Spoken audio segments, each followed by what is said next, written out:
Arratsaldeon guztioi, ongi etorriak gaurko osoko bilkurara eta hasiera emango diogu.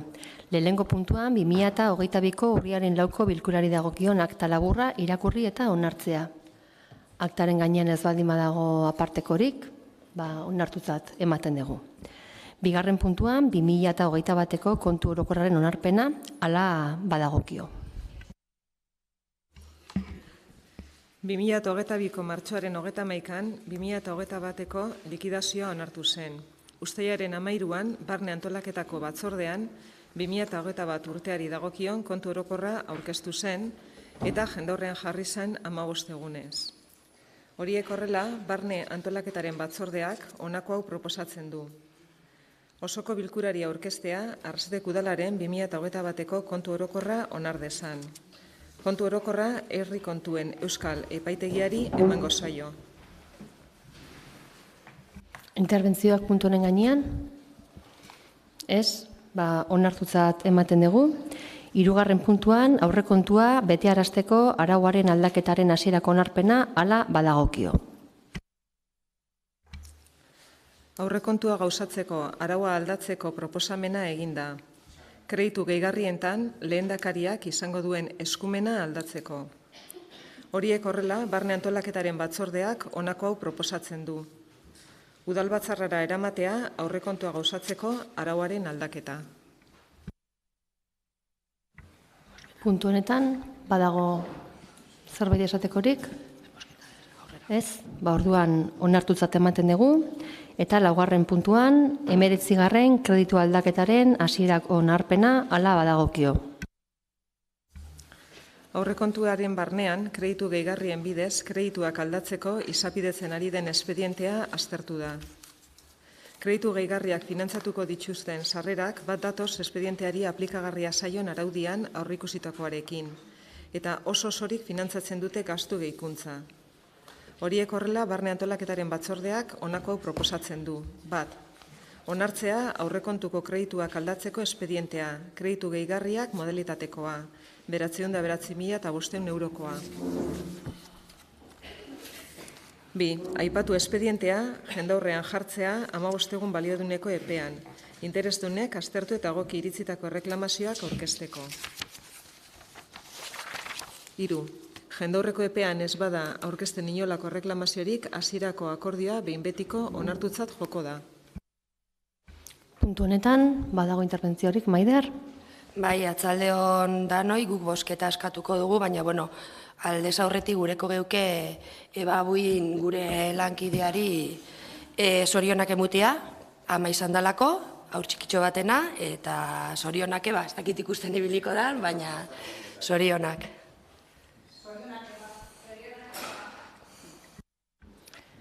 Bozketa eskatzen dugu. Bozketara pasatuko gara. Puntuaren alde, puntuaren aurka.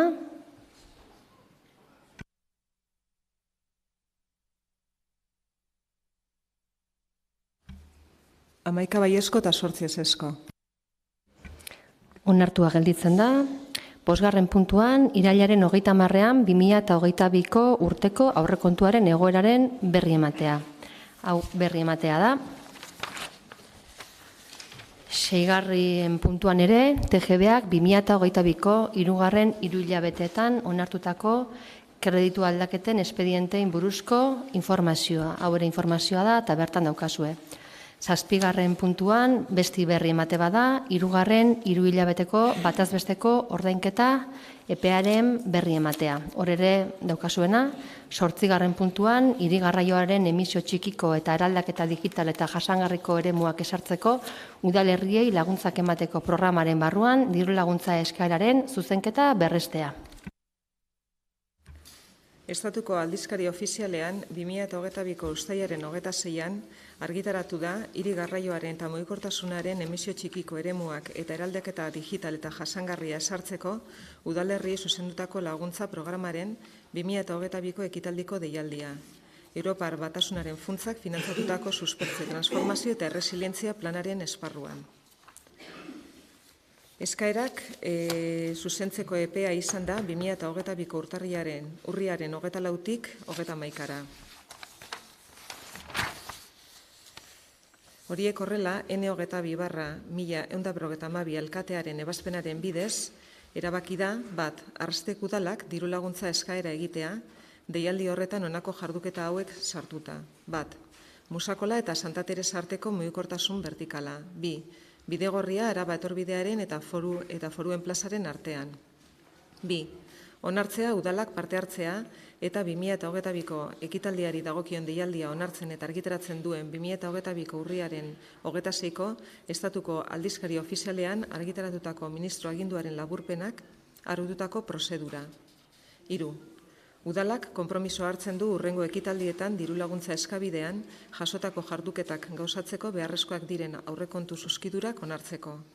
Lau, udalak konpromiso hartzen du jarduketen ondoriozko espazioak baldintza egokietan erabiltzen direla eta instalazioak erabilgarri eta ondo mantenduta daudela bermatzeko beharrezkoak diren baliabide tekniko eta finantziarioak izateko zerbitzua jarri eta gutxienez 5 urtez. Lau, tokiko gobernu batzarrari erabakionen berri ematea eta ondoren osoko bilkurak erabakia berrestea.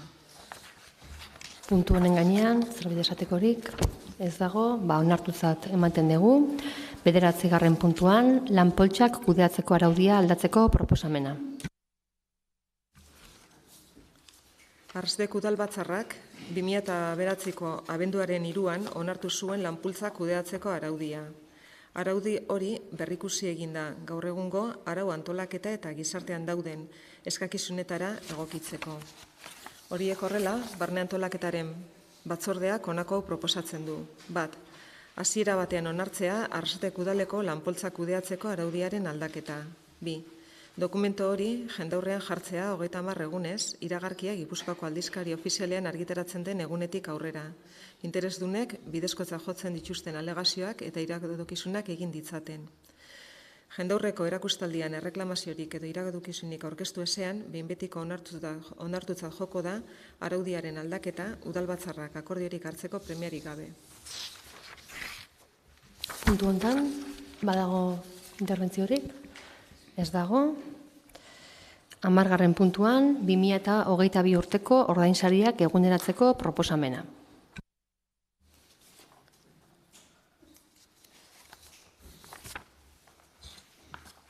Urriaren 19an 18/2022 errege lege dekretua argitaratu da, besteak beste sektore publikoaren zerbitzuko langileen ordainsarien arloko neurriak onartzen dituena.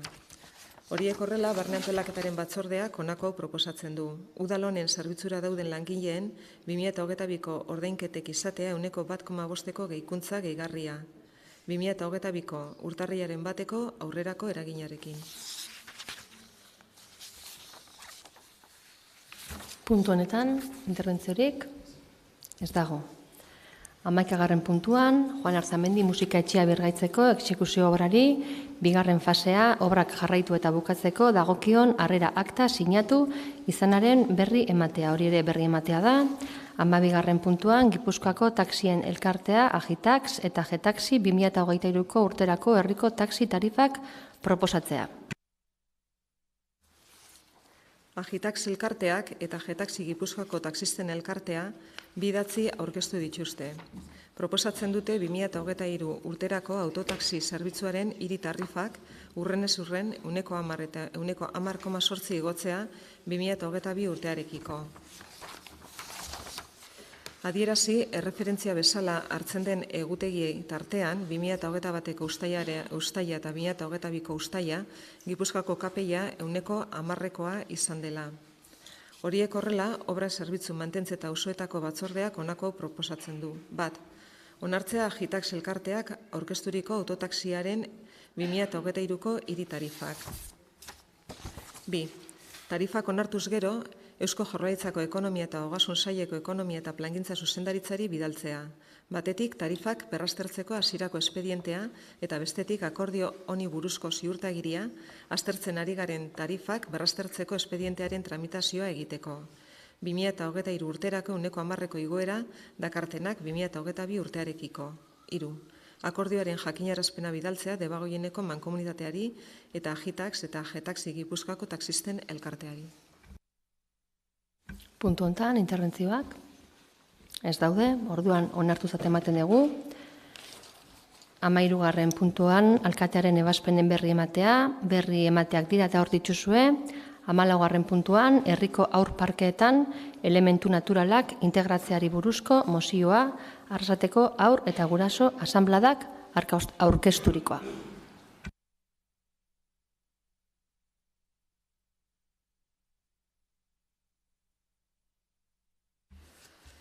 Haur eta guraso asanblada duela 6 urte jaio zen, aterpea bilatuz Arrasateko gaztetxearen bueltan sasoi hartako eguraldi euritsuak bultzatuta. Haur eta guraso ezberdinak biltzen hasi ginen eta gure artean sortutako kezkak partekatzeko espazioa sortua genuen. Bertatik irten ziren herriari zabaldutako aisialdi ekintzak, hitzaldi sortak, tailerrak eta bar, eta baita gaur egun txikitxokoa dena sortzeko eskaera ere. Gerora, pandemia etorri eta dinamikaiek geldiarazi zituen orain arte. Taldea biziberrituta dator, ia 3 urteko geldialdiaren ostean. Herriko haur eta guraso ezberdinen arteko harreman sarea sortzeko helburua daukagu. Behar ezberdinak mahai gainen jarri eta herrian eragiteko asmoz. Bide horretan honako mozio hau aurkezten dizuegu. Herriko haur parkeetan elementu naturalak integratzeko mozioa. Ana, barkatu. Albaldin badugu itzali mesedez mugikorra?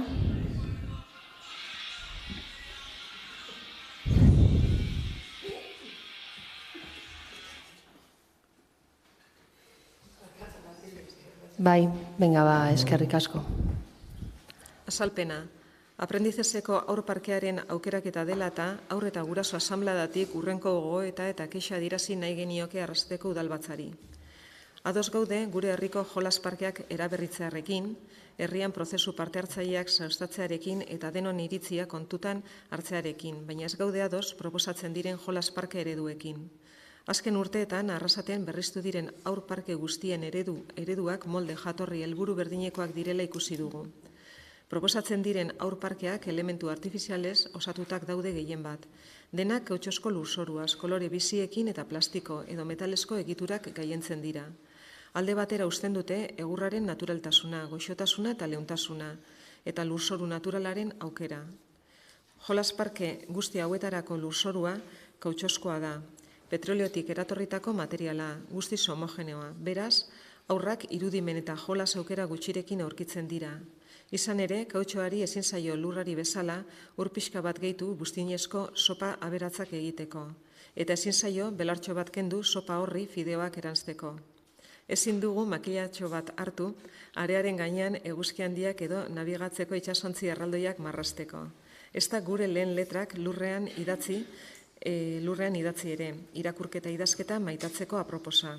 Eta hori gutxi balitz, udan eguzkiak erretzen duenean, zoru horien gainean egonez gero, eguzkiak erretako plastiko usin bizia arnasten dugu. Evidentzia zientifikoak frogatzen du aurrek konexio handia dutela naturarekin. Eta ez hori bakarrik, frogatuta dago aurrek eta helduek egunero denbora behar dutela naturan, estresa murrizten lagundu eta gainera denbora horrek osasun orokorrean eragiten baitu, aurren konzentrazio eta arreta gaitasuna bultzatzeaz gain. Gure ustez, bereziki interesgarria da aurrek jolastoki naturalak izatea herrian. Denontzat eskuragarri, aurren osasunari mesede egingo diotenak eta ingurunearekin eta bereziki naturarekin lotura eta denbora izatea erraztuko dutenak. Uste dugu, orain arte proposatu zaizkigun jolasparke hauek erabat mugatzen dutela aurraren sormena eta estimulazioa. Lurrez eta belarrez betetako parkeak nahi ditugu. Ezin hobeak direlako, erorikoak leuntzeko, eremu oso industrializatuetan bizita eta mendiak hor dauden arren ez ditugulako egunerokoan eskura. Ez ditugu aurrak jolas parkeetan mugatuta ikusi nahi, aurrei egokitutako herria behar dugu. Natur elementuekin osatutako parkeak izugarri ugaritzen ari dira Europa osoan, eta baite gure inguruko herrietan. Asko, prozesu parte hartzaile eredugarriaz bidez landuak, bertako ingurumenarekin bat datozenak eta jasangarritasun irizpide zein materialekin eraikiak. Kontuan hartuta jolas parke naturalean, aldarrikapen hau ez dela berria eta lehendik ere egon direla herrian mota hauetako eskaerak, mozio bidez hau eskatu nahi diogu Arrasateko udalbatzarrari. Akordioa, bat, aprendizeseko aurparkearen aukeraketa prozesuan elementu naturalekin osatutako aukerak sartzea bozketan. Berandu baldin bada, gutxienez urrengo 2. eta 3. puntuak onartzea. 2. Aurrentzat diseinatzen diren etorkizuneko espazioetan elementu naturalak integratzeko konpromisoa hartzea. 3. Aurrentzat diseinatzen diren etorkizuneko espazioetan herriko haur, guraso eta beste eragileen hala nola hezkuntza eta psikomotrizidadeko adituen parte hartzea aktiboa sustatzea. Parte hartzea oinarritik eta sakontasunez gauzatzea. Zein parke berriztu nahi den, zein helbururekin eta norentzako bezalako gakoak ondo landuz. Etorri dira mozioaren gainean hitza eskatuta zeukaten guraso taldea, orain da zuen hitza.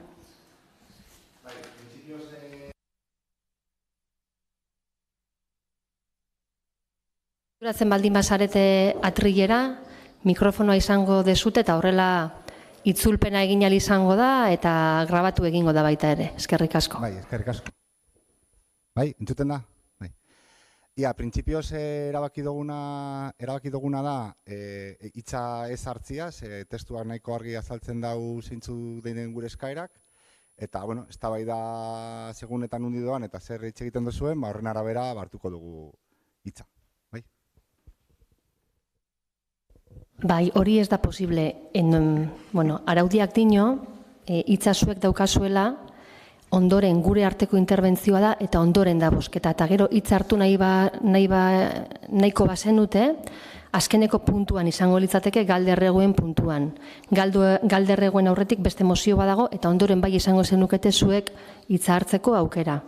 Beraz, zuen hitza hartzeko aukera orain da.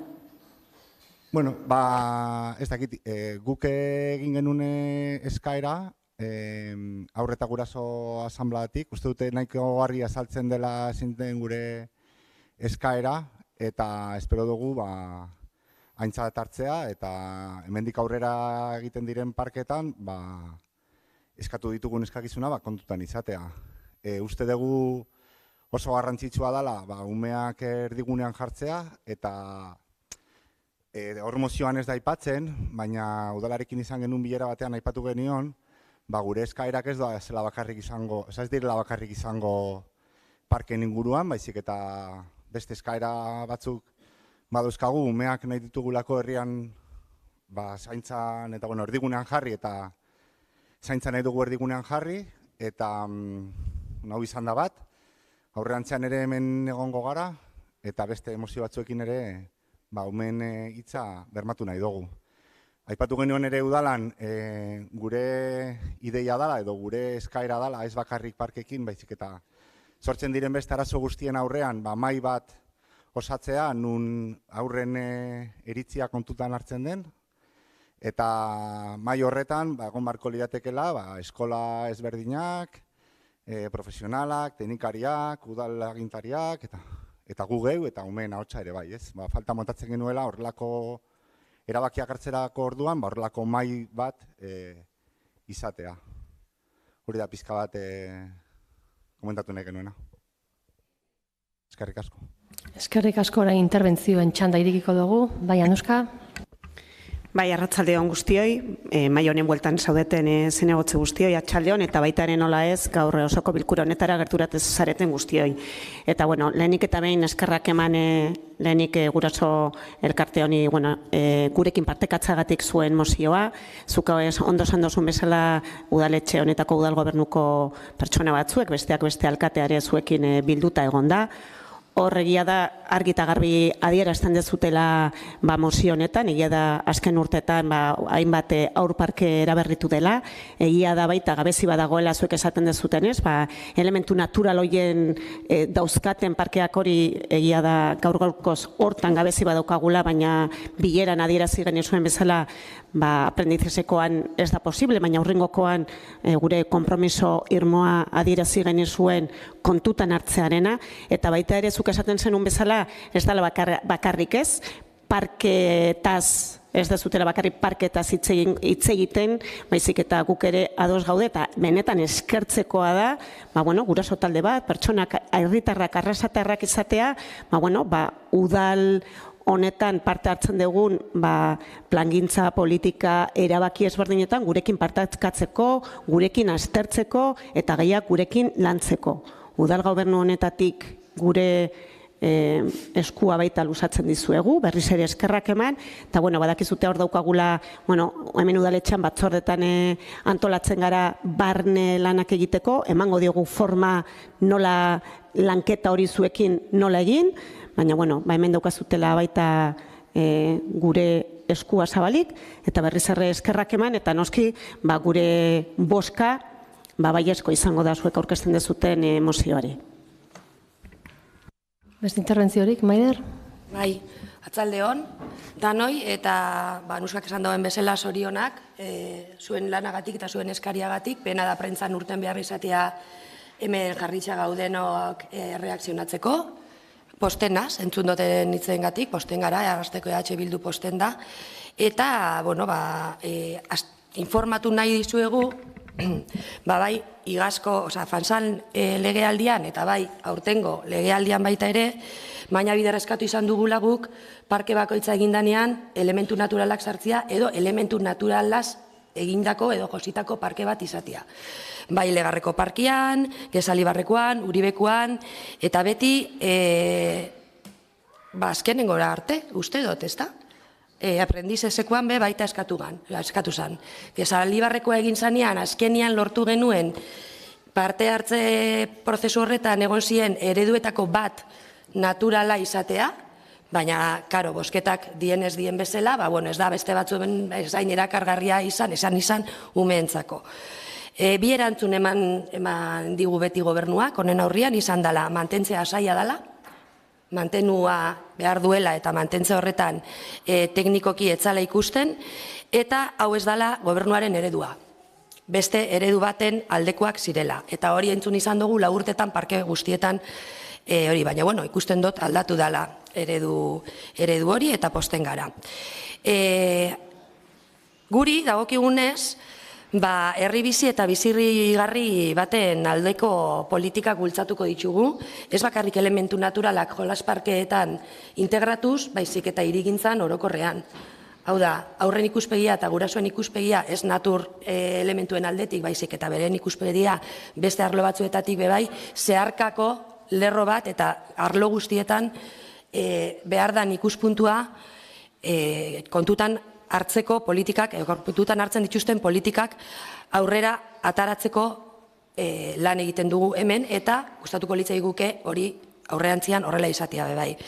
Egia da, bai egon diela bi eredu, edo egon dela lan bat egintzala, oindala 3 legealdi, Arrasatek esi, eta Arrasatek esi proiektu horretan barneratzen ziren gauza guzti hauek eta ezaugarri guzti hauek, bai parkeak sortzerakoan, eta baita herriak ezitzeko aurrak eta gurasoak kontutan eukitzeko eta beraien ikuspuntua arlo politiko guztietan kontutan izateko proiektu itzel bat zan, parte hartu zuten pertsona pilo batek, 2 urtetan zehar, eta proiektu hori kajoi baten sartu zan. Era berean, Txatxilipurdik oinarri proiektua zabaldu zuenean, Arrasaten bertan egindako proiektu bat, Bailarako eta beste leku batzuetako herri batzuk kontutan hartu izan dituzten, izan dauen gida liburua izan da, eta herri honek beste aldera begiratu du. Orduan, gure galdera da, mozio honetan agertzen diren eskakizunak, hau da, orain dauden parkietan, eta etorkizunan egingo diten parkietan elementu naturalak egin behar dira, hori nola egin behar da, edo nola pentsatzen duzue egitea. Hori da galdera bat. Beste aldetik, zergaitik ez dago herri honetan haur eta gurasoek parte hartzen duten mahai politiko bat. Edo zergaitik politikoak ez dira esartzen guraso eta haur hoien mahaietan, arlo guztietan elkarlan bat egoteko. Zergaitik ez dago guzti hau lantzen duen lan talde politiko bat. Edo zergaitik ez daude teknikoak, adibidez haur parkeen alde, eta zergaitik politikoek orain arte ez duzu esan, teknikoki egon daitezkeen zailtasun hauetatik haratago, askoz garrantzitsua dela aurren garapena, eta aurrek gaur egun parke naturaletan izan ditzazketen onurak garrantzitsuagoak diela parkea garbitu behar izatea gehiago edo gehiagoren aurrean. Noizko, Arrasatek esi planteatzen zuen mahai bat. Nun gurasoek eta aurrek parte hartzen duten herrigintzan ez bakarrik eurei dagokizon lekuetan, baizik eta beste arlo guztietan. Horrexegatik, AH Bilduren partez, eskerrak eman, zuei, gurasoei eta familiei, egindako lanagatik eta azaleratzearen zein garrantzitsua da aurrentzako naturarekin harremana izatea, bai mendian, bai basoan eta baita herrian ere. Orduan gure aldeko boska izango duzue. Baina lan asko dauko egiteko, lan asko. Galderari erantzutea badagokizue. Bai, Aritz. Da, nola egingo duzuen, ez da bakarrik bai esan baizik, eta nola egingo duzuen. Eskerrik asko, Maider. Bai, Aritz. Bai, eskerrik asko etortzegatik, ados gaude zuen mozioarekin, beraz, gure bozka baiezkoa izango da. Beste interbentziorik? Bai, Enuska? Beno, batez ere, gaur mozioan oinarritzen naiz eta erantzun diote mozioa egin duten pertsonei, egia da mai gainean gauza asko jarri dituzula, Maider, nik uste dut esan dugun bezala badago batzorde bat, hitz egin dezu proiektu batei buruz orain dela 3. legealdikoa, egia da gauza asko dagoela egiteko, eta guk hasieratik esan dut udal gobernuaren konpromesua dagoela gai honetan lanketa, azterketa serio bat egin daigun, goazen, ibiltzen, goazen gauzak egiten, goazen lanketa hasten, eta goazen erabakiak hartzen. Maider, lanean jarraituko dugu, eta egia da, gabezi bat egonda arlo honetan, hori onartzen dugu, eta gure konpromesoa, hasi daigun bide honetan lanian. Eta dagokizon batzordeetan, bozeramaietan, organu ezberdina dauzkagu, eta joango gara lanean, joango gara hitz egiten, joango gara adosten, eta guztion artean saiatuko gara aurrera pausuak ematen. Mila esker. Bai, Maider? Ulertu nahi dut Arrasatek ezi proiektuak ajoitik ateratzeko eta aztertzeko konpromisua muten doztazula?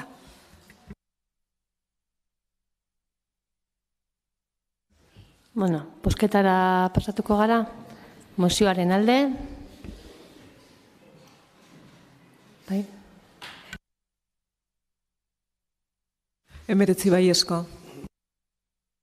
Aho batez onartzen da, 15. puntuan, sexu jazarpena eta emakumeen aurkako beste sexu indarkeria mota batzuk espazio publikoetan mozioa, EAJak eta PSE udal taldeek aurkezturikoa.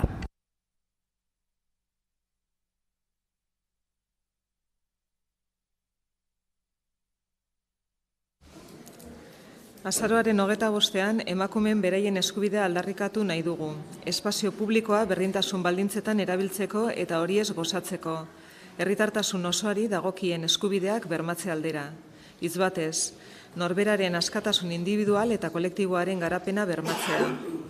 Emakume askok aurrerapenak lortu dituzte, banak egindako ahalegin tematiaren bidez, bai eta mugimendu feministek eta beste erakunde batzuek egindako lanaren bidez ere, espazio publikoak eta pribatuak gizon eta emakumeen artean banatzeko dikotomia gainditzeko helburuarekin. Hala ere, bi aldeen arteko desberdintasuna agerikoa da oraindik. Batzuek eta besteek bizitza publikoan parte hartzeko izan dezaketen erabileran, bai eta gure hirietako eta herrietako kaleez gozatzeko eta haiez jabetzeko orduan ere. Berdintasunezko erabilera hori murrizten duten mekanismoan hitzen artean sexu indarkerian jarri nahi dugu fokua. Izan ere, mundu osoko emakumeak eta neskatiak espazio publikoan sufritzen ari dira. Emakumeen eta nesken aurkako sexu indarkeria matxista normalizatuaren testuinguruan helburu argia du. Funtzio sozial zehatz bat, emakumeak kontrolatzea eta haien askatasuna murriztea hain zuzen ere. Zehazki jai eta aisialdi testuinguruetan gertatzen den sexu indarkeriak eta emakumeen sexualitatea kontrolatzeko funtzio hori betetzen du. Era berean, haien nahia, gorputza, mugikortasuna, espazio publikoko okupazioa, gizarte harremanak eta berdintasun baldintzetan gozatzeko eskubideak kontrolatzea ere. Beraz, euskal politika publikoen eta administrazioen betebeharra eta helburua da, eskura dituen estrategia eta mekanismo guztiak sustatzea, emakumeek eta neskek, beren herritartasun osoa gauzatu ahal izateko gure hiri eta herrietako espazio fisikoan eta horiek erabiltzea berdintasun baldintzak bermatuta. Kontuan izan behar dugu erreklamatutako eskubidea ez dela segurtasunera mugatzen, baizik eta espazio batean bizitzeko sarbidera eta askatasuna zabaltzen dela. Sozializatzeko, bere egiteko eta eraldatzeko, emakumeen eta nesken interesen nahien eta beharren arabera. Toki administrazioei dagokie, beren politika publikoen eta hiri plangintzaren bidez, espazio publikoak emakumeen aurkako indarkeriari gabeko leku lagunkoi bihurtzea. Nazio Batuen erakundearen ekimenak, hiri seguruak eta espazio publiko seguruak eta ahalduntzaileak sustatzen du, emakumeentzat eta neskentzat. Sexu jasarpenik eta bestelako sexu indarkeriari gabe, berdintasunaren aldeko eta emakumeen aurkako indarkeriari gabeko bizitzen aldeko herri itunaren ildotik. Esparru horretan, Arrastek Udalak bere gain hartzen ditu konpromiso hauek. Bat, era sakonean ezagutzea emakumei espazio publikoa ukatzeko modu anitzak, tokiko politiken diseinuan eta garapenean kontuan hartzeko. Bi, lege eta politika integralen ezarpen eraginkorra bultzatzea, espazio publikoetan sexu indarkeriari aurre hartzeko eta erantzuteko. Eta era berean, gaitasunak, sensibilizazioa, komunitate mobilizazioa eta beste estrategia batzuk garatzea. 3. Aldaketak bultzatze jarreretan eta portaeretan, emakumeek eta neskatoek indarkeriari gabeko espazioez gozatzeko dituzten eskubideak bermatze aldera. Hori gauzatzeko, errespetuzko genero harremanak, genero berdintasuna eta segurtasuna sustatzea espazio publikoetan. 4. Inbertsioak sustatzea, espazio publikoetan hautemandako segurtasun errealari dagokionez. Genero ikuspegia ziurtatzea hiri plangintzan, emakumeen beharrizanak kontuan har daitezen. 5. Berdinsarea tokiko jardunbide sare gisa indartzea, ekimenei eta jardunbide egokiei buruzko ezagutza trukea ezartzeko, eta hiri eta herri seguru eta inklusiboak lortzeko, emakumeentzat eta neskentzat. 6. Beste erakunde eta administrazio batzuekin lankidentzan aritzea, emakume eta foru aldundiarekin besteak beste, gizarte taldeekin, feministekin ere, emakumeek eta neskek aukera izan dezaten espazio publikoaz, segurtasunez eta berdintasunez gozatzeko. Interbentzioak, Joana? Haupa atzaldeon guztioi, eta hemen hitz batzuk esatien nahi neban, azaroaren 25ean emakumeen eskubidea aldarrikatu nahi dugu. Espazio publikoa berdintasun balditzetan erabiltzeko eta hori ez gozatzeko herritartasun osoari dagokien eskubidea bermatze aldera.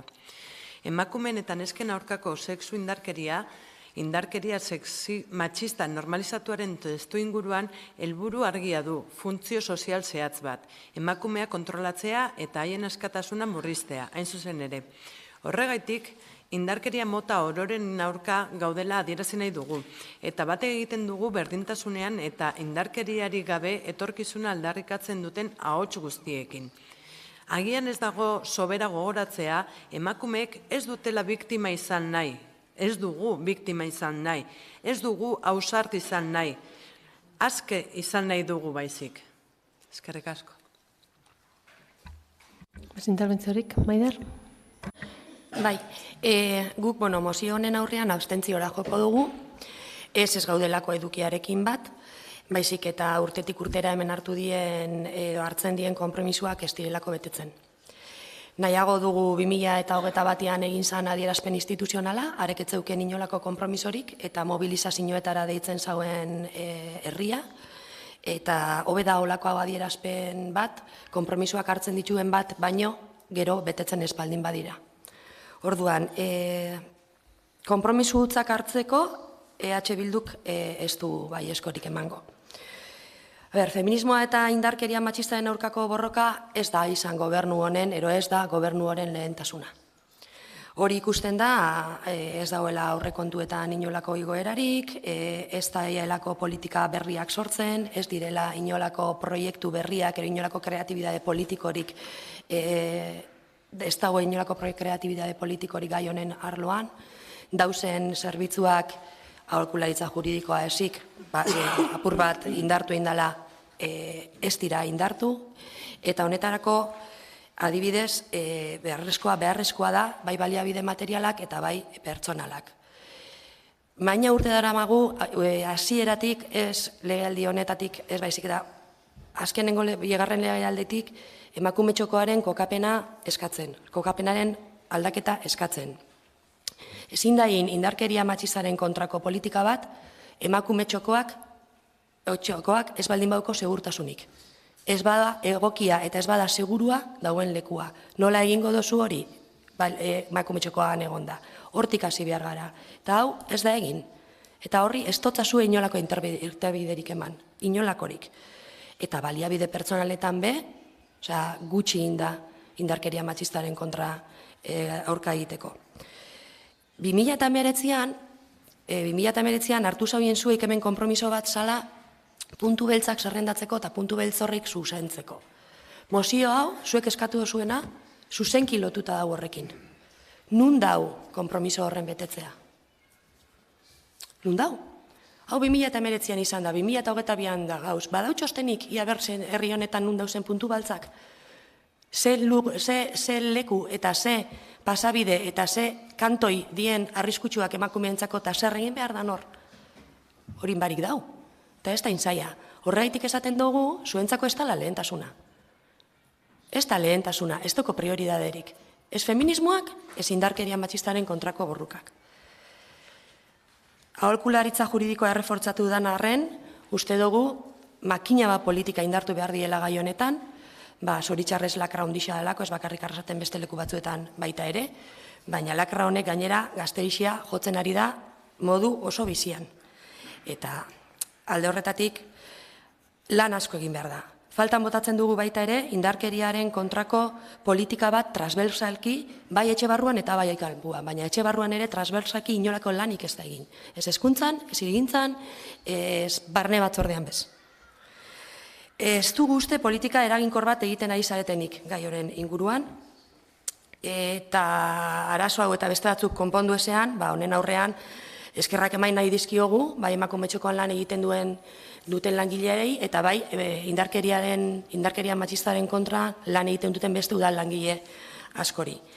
Eskerrak ematia bakarrik ez daukogu, eta honen aurrean galdetu, ze baliabide ekonomiko, ze baliabide material eta ze baliabide pertsonal gaiak daukan seriotasuna ikusita, galdetzen dizuegu, zuzenki, mozio hau onartzen duzuen momentuan, ze baliabide ekonomiko, material eta pertsonal jarriko duzuen herriaren eskuetan indarkeria matxistaren kontra borroka egiteko. Eta ja, bukatzeko, animatu jentia mobilizazioetan parte hartzen, eta bai emakume txokoak antolatzen dituen ekintzetan, gaur dau bat, espan hau, oker, eskerrik asko. Interbentziorik? Bai, Ona? Bai, gauzatxo bat da erantzuteko, indituzun galderak eta jasota dauzkat, eta datorren batzordian argituko ditut, o bintzat ahal eginduko naiz argitzen. Bai. Bosketara pasatuko gara. Mozioaren alde, mozioaren aurka, abstentzioak. 11 baiezko eta 8 abstentzio. Onartuta gelditzen da, 16. puntuan, galde erantzunak. Galdera badaude. Eskerrik asko denoi eta amaitutzat ematen dugu gaurko osoko bilkura. Mila esker.